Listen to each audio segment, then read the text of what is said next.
Sidney Powell, the former lawyer who worked with Donald Trump for his attempts to overturn the 2020 election results, based on a new report, Sidney Powell may be the key to not only securing more indictments against Donald Trump from the Justice Department and Jack Smith, but she may be the key to securing a conviction against Donald Trump. Here's what I mean. I'm not talking about Sidney Powell's going to flip and finally admit that, hey, everything I talked about, like the ghost of Hugo Chavez and the voting machines, yeah, I totally made it up to see if he'd go with it. I'm going to flip. No, that's not what I'm talking about, because Sidney Powell genuinely believes the stupid and ridiculous things that she had said.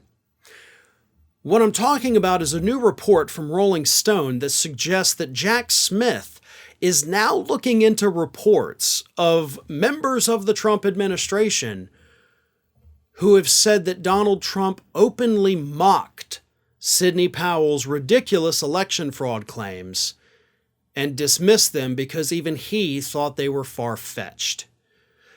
But then he went along with them anyway. Let me read you this.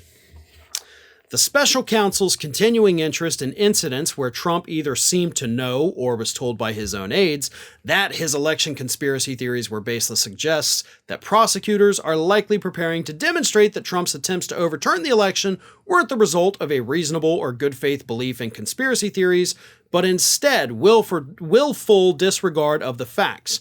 Demonstrating that Trump knew he was misleading the public could be a crucial evidentiary hurdle in an attempt to prove Trump engaged in a criminal conspiracy over his efforts to overturn the 2020 election. So, if Donald Trump listened to Sidney Powell and did what she wanted to do, right, which he did, he perpetuated those lies that she was telling. But if he was also at the same time telling people behind the scenes like, this lady's nuts, everything she's saying is wrong and it's a lie and she's crazy. If he said any of those things, that can and will be used against him because his only possible legal argument is that he genuinely believed the election was stolen and therefore everything he did was an attempt to fix this stolen election. Now, you may disagree with it, I disagree with it, but in the eyes of the law, that would be a viable, potentially viable, reason for doing what he did. But if you can prove right out of the gate that even he didn't believe what he was saying, you've destroyed their only possible defense. And if they have no defense, they're screwed. Now, again, we all know that Trump had been told multiple times. He paid two different groups $2 million apiece to tell him there was no fraud. They investigated it. They showed him the results. They said there's nothing here. So that's a good piece of that.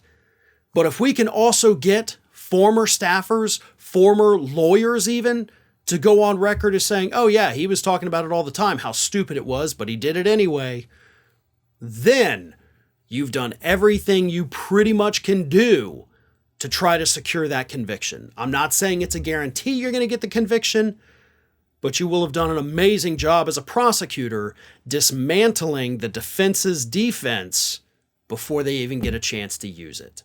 Ring of Fire has fresh content 7 days a week, so if you want to be reminded about it, don't forget to subscribe to the channel, hit the little bell to be notified every time a new video goes up.